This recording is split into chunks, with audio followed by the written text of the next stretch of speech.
These coins look like everyday change, but a closer look tells a different story. The 1979 and 2002 P. Monticello Jefferson Nickels, along with the 2014 D. Lincoln Penny, have versions collectors quietly search for. One tiny detail, easy to miss, can turn pocket change into something worth saving. Before you spend these coins, take a closer look. Like and subscribe for more hidden coin secrets.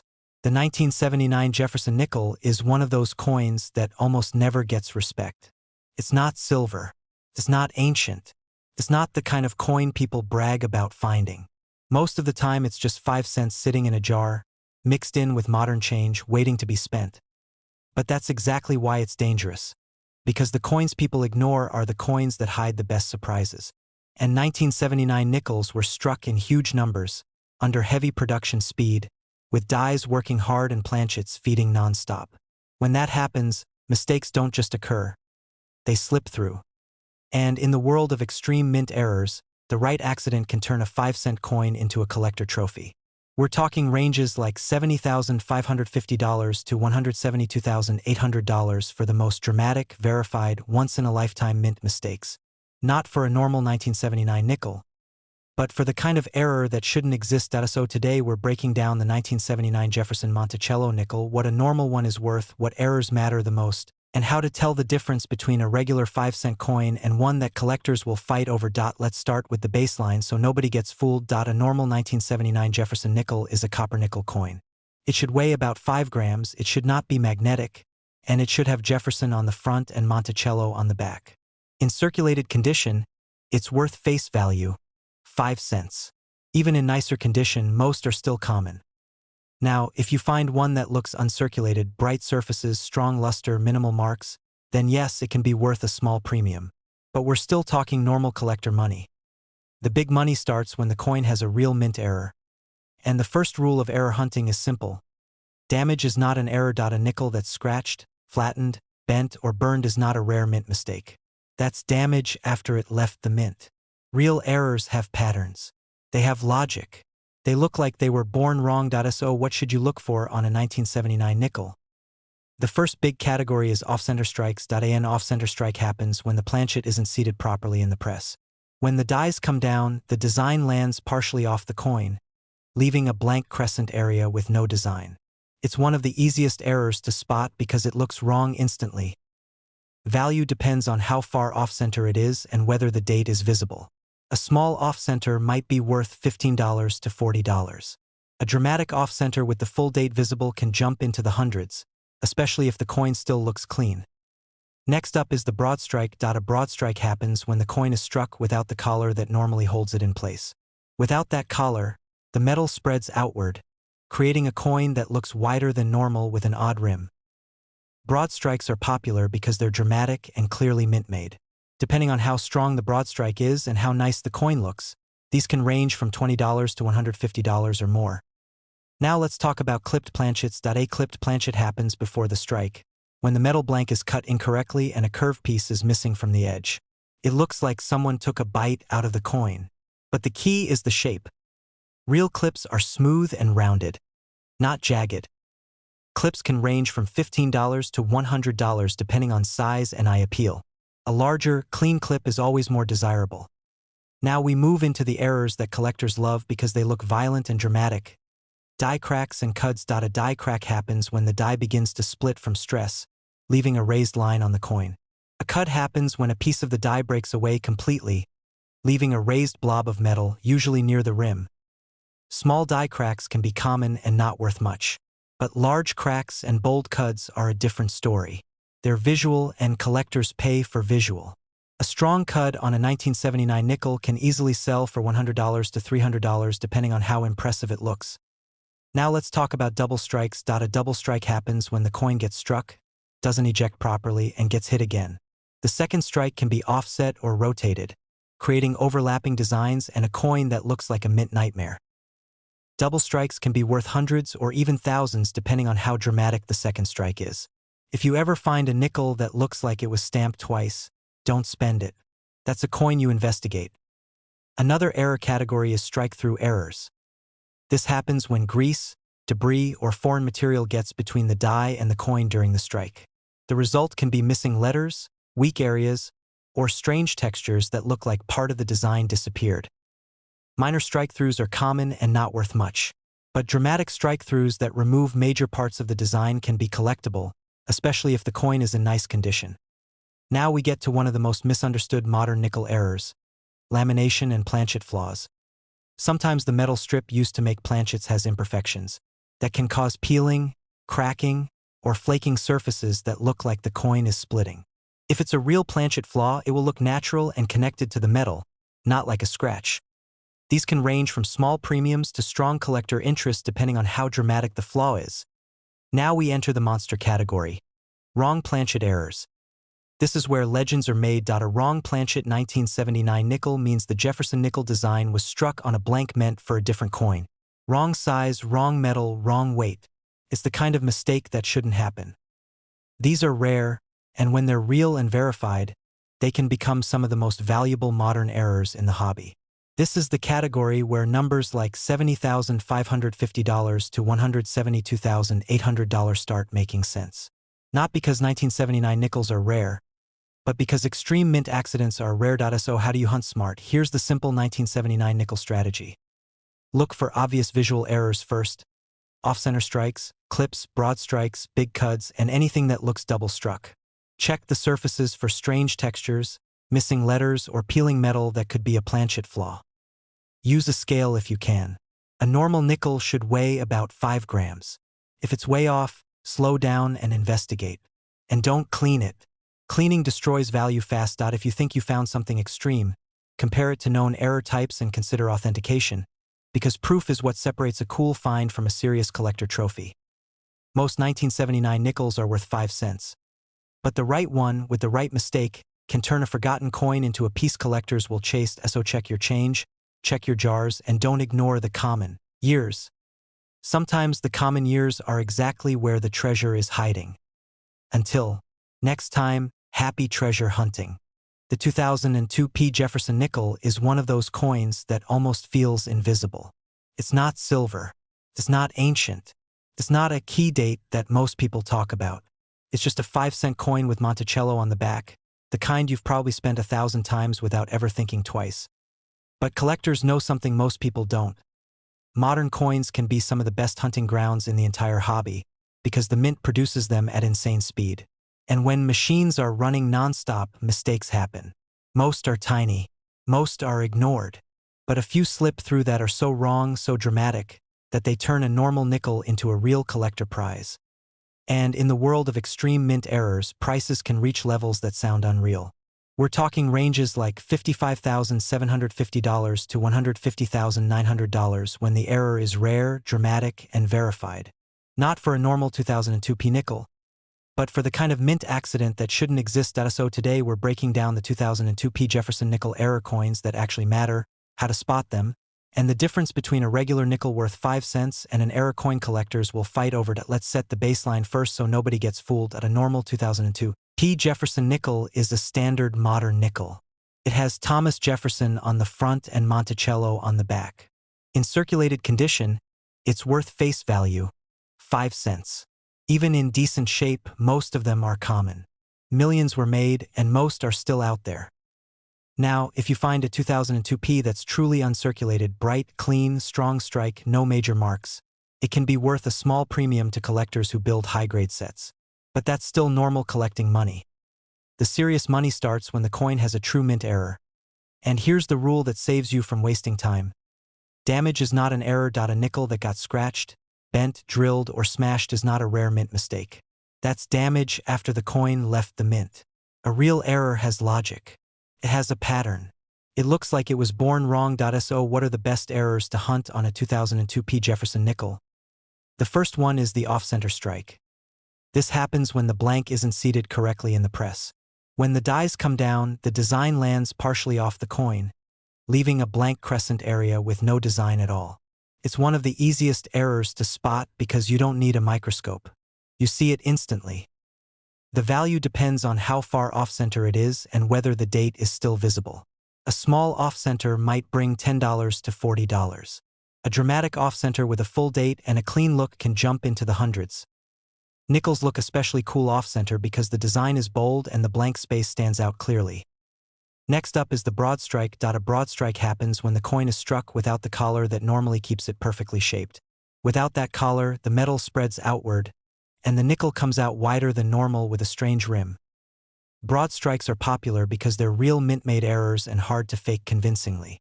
Depending on how dramatic the spread is and how clean the coin looks, a broad strike can range from $20 to $150 or more. Now let's talk about clipped planchets. A clipped planchet happens before the coin is struck, when the blank is cut incorrectly and a curved chunk is missing from the edge. It looks like someone took a bite out of the coin. But the key is the shape. A real clip is smooth and curved, not jagged. Jagged usually means damage, not a mint error. Clipped planchets can be worth $15 to $80 depending on size and appearance. Bigger clips on nicer coins can go higher. Now we move into one of the most collectible modern nickel errors.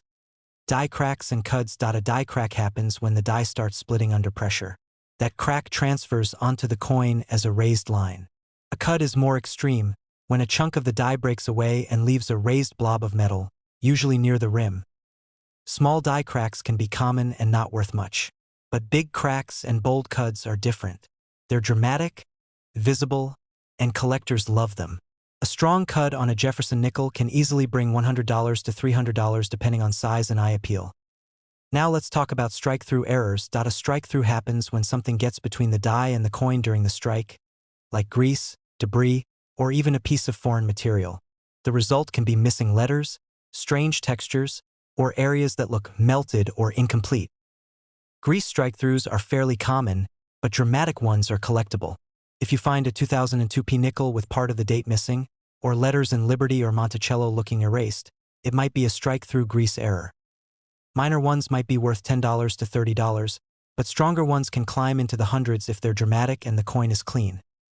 Now we get into the category that makes collectors lean in close. Double dies. A true double die is not the same as machine doubling. Machine doubling looks flat and shelf-like. A real double die shows clear separation, like a second image in the letters and numbers on a 2002p nickel. Check areas like "I in God We Trust," Liberty, and the details around Jefferson's profile. On the reverse, look at Monticello and 5 cents. If you see strong, clean doubling, that can be a real variety. Some double dies are minor and only worth small premiums, but stronger ones can become serious collector targets. Now we enter the monster category. Wrong planchet errors. This is where legends are made. A wrong planchet nickel means the Jefferson nickel design was struck on a blank meant for a different coin. Wrong size, wrong metal, wrong weight. It's the kind of mistake that should never happen. These are rare, and when they're real and verified, they can become some of the most valuable modern error coins out there. This is the category where numbers like $55,750 to $150,900 start making sense. Not because a normal 2002p nickel is rare, but because a verified wrong planchet or freak mint accident is rare. So how do you hunt smart? Here's the simple 2002p nickel strategy. Check your change and coin rolls for anything visually wrong. Off-center strikes, clips, broad strikes, big cuds, missing letters, strange textures, or coins that look like they were struck twice. Use a magnifier to inspect lettering for double die signs. And if something feels off in weight or thickness, investigate it further. Never clean the coin. Cleaning destroys value fast, especially for error coins. And if you think you found something extreme, consider authentication, because proof is what separates a cool find from a serious collector trophy. Most 2002p Jefferson nickels are worth 5 cents. But the right one, with the right mistake, can turn a modern nickel into a treasure hiding in plain sight. So check your change, check your rolls, and don't underestimate the boring years. Sometimes the boring years are exactly where the treasure is hiding. Until next time, happy treasure hunting. The 2014 D Lincoln cent is the kind of coin most people don't even notice anymore. It's modern, it's everywhere, and it's the exact penny you leave behind on a counter because it feels like it's not worth carrying. But that's exactly why it's dangerous.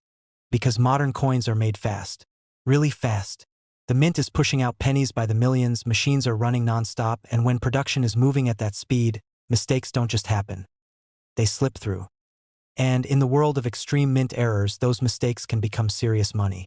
We're talking ranges like $42,650 to $112,900 when the error is dramatic, rare, and verified.